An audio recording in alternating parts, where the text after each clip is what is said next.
ഗാന്ധിയുടെ സജീവ രാഷ്ട്രീയത്തിലേക്കുള്ള കടന്നുവരവ് ഉത്തർപ്രദേശിലെ രാഷ്ട്രീയ സമവാക്യങ്ങൾ മാറ്റിമറിക്കുന്നു.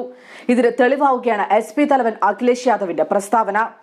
BJPക്കെതിരെയുള്ള പോരാട്ടത്തിൽ കോൺഗ്രസ് പ്രതിജ്ഞാബദ്ധമാണെങ്കിൽ SP-BSP സഖ്യത്തെ പിന്തുണയ്ക്കാൻ കോൺഗ്രസ് തയ്യാറാവണമെന്ന് അഖിലേഷ് യാദവ് ആവശ്യപ്പെട്ടു. കോൺഗ്രസ് നിർണായക ശക്തിയല്ലെന്നും സഖ്യത്തിന്റെ ഭാഗം ആകേണ്ടതുമായിരുന്നു SP-BSP നിലപാട്. എന്നാൽ ആ നിലപാടിൽ നിന്നുള്ള തിരിച്ചുപോക്കാണ് അഖിലേഷ് യാദവിന്റെ പ്രസ്താവന.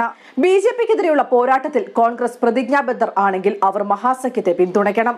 അവർക്ക് നിലവിൽ ഞങ്ങൾ 2 സീറ്റ് നൽകിയിട്ടുണ്ട്, റായ്ബറേലിയും അമേഠിയും, അഖിലേഷ് ഒരു അഭിമുഖത്തിൽ വ്യക്തമാക്കി.